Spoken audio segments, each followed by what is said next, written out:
안녕하세요. 송쌤의 영재놀이터의 송쌤입니다. 매년 11월은 전국에 있는 영재교육기관이 원서를 접수하고 본격적으로 영재 선발 전형에 들어가는 시기입니다. 다시 말하자면 자녀를 영재교육기관에 보내고 싶은 많은 학부모님들이 원서 접수를 비롯하여 다양한 기관의 전형 방법을 확인하기 위해 고군분투하는 시기이기도 하죠.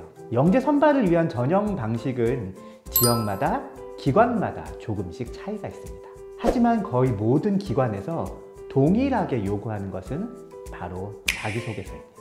사실 과거에는 자기소개서나 추천서 같은 자료들이 객관성이 좀 부족하다는 이유로 영재 선발에 있어서 실질적인 비중은 낮았습니다. 그러나 몇 년 전부터 시험이나 검사를 통해서 영재를 선발하는 것에 대한 문제점이 대두되고 자기소개서나 추천서, 인터뷰와 같은 관찰 중심의 자료를 통해 영재를 선발해야 한다는 목소리가 커지면서 지금은 과거에 비해 이러한 관찰 중심의 자료가 영재 선발에서 차지하는 영향력이 많이 커졌습니다. 이에 오늘은 이러한 관찰 중심 자료 중 하나인 자기소개서에서 자녀의 영재성을 좀 더 명확하게 드러내기 위한 조건에 대해 알아보는 시간을 갖도록 하겠습니다. 지금부터 저와 함께 사랑방으로 들어가 보실까요?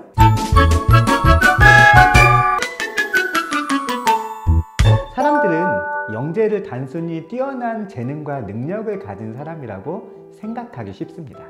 그러나 정확한 영재의 정의로 미뤄볼 때 뛰어난 재능에 중점을 두는 것보다는 남과 다른 학습 특성으로 인해 특별한 교육을 필요로 한다는 것에 중점을 두는 것이 좋습니다. 그렇기 때문에 자기소개서에서도 지원자의 뛰어난 재능을 강조하는 것보다는 지원자에게 영재교육과 같은 특별한 교육 서비스가 꼭 필요하다는 것이 드러나도록 기술해야 합니다. 예를 들어서 수학에 뛰어난 재능을 가진 학생이 있다고 할게요. 보통 자기소개서에는 자신이 얼마나 수학적으로 뛰어난 재능이 있는지를 자랑하듯이 나열되어 있습니다. 하지만 이러한 자랑만 해서는 영재성이 드러난다고 보기 어렵습니다. 반쪽짜리 자기소개서인 셈이죠. 가령 수학에 대한 호기심이 많아 수업 시간에 질문이 잦아 수업에 방해가 된다는 지적을 받고 있어요. 그래서 수학 시간마다 질문을 어디까지 해야 하는지 자꾸 선생님이나 친구들의 눈치를 보게 되어 오히려 수학 시간이 불편하다는 식의 이야기가 추가되어야 진정한 영재성이 드러난다고 할 수 있습니다. 그래야만 지원자가 획일화된 학교 교육에서 자신이 가지고 있는 수학적 재능을 마음껏 발휘하지 못해 어려움을 겪고 있고, 그렇기 때문에 이 지원자에게 영재교육이 정말로 필요하다는 필연성을 공감시킬 수 있습니다. 그렇다면 지원자의 재능이나 능력은 도대체 어디까지 얼마나 쓰는 것이 좋을까요? 정답은 양보다 질에 승부하라입니다.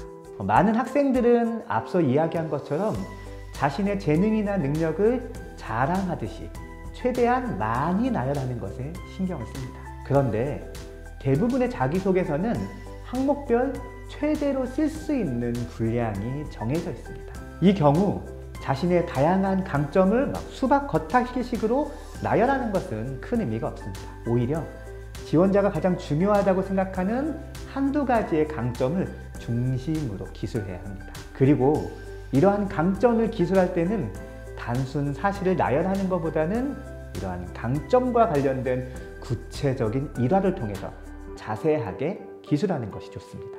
이번에도 수학적 재능이 있는 학생을 예로 한번 들어보겠습니다. 빠른 계산 능력, 수학적 사고력, 수학적인 추론 능력, 혹은 수학적 호기심과 같은 요소들이 모두 뛰어나다는 식의 내용 구성도 물론 나쁘지는 않습니다만, 이것보다는 놀이터에서 시소를 타다가 몸무게가 다른 친구가 양쪽에 앉아 있는데도 수평을 이루는 모습을 보고서 호기심을 느껴서 수평 잡기에 대한 수학적 개념이나 원리를 스스로 공부하고, 이후에 시소를 탈 때 앉는 위치를 그때그때 바꿔가면서 타게 되었다는 식의 구체적인 스토리에서 영재성을 더 느낄 수 있습니다. 그런데 이러한 사례 중심의 구체적인 이야기에서 한 가지 놓쳐서는 안 될 것이 있습니다. 그것은 바로 지원한 영재교육 영역과의 일관성입니다. 쉽게 말해서 지원자가 과학 영역의 영재교육기관에 지원하면서 자기소개서에 과학보다 수학과 관련된 에피소드가 더 많아서는 안 된다는 것입니다. 지역 영역과의 일관성은 사실 당연한 이야기입니다. 설마 누가 그걸 모르겠어? 라고 생각하겠지만 많은 자기소개서가 이를 관가하고 다양한 영역과 분야의 재능을 백과사전식으로 나열하고 있습니다. 의외로 실수하기 쉬운 부분인 셈이죠. 한편 대부분의 자기소개서에는 지원자가 가진 약점이나 단점은 거의 기술되어 있지 않습니다.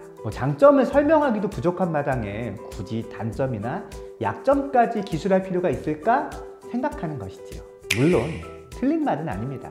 하지만 자신의 장점이나 강점만이 나열되어 있는 자기소개서는 매력이 없습니다. 오히려 단점이나 약점을 극복한 성공 스토리에 더 많은 눈길이 가지 않을까요?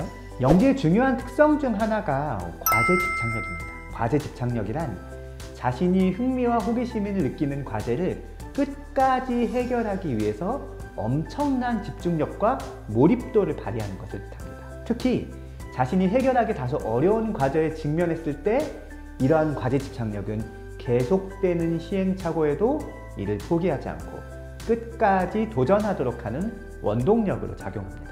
뛰어난 재능을 가지고 있어 어떤 도전에도 승승장구하는 에피소드는 사실 대부분의 자기소개서에서 쉽게 관찰할 수 있습니다.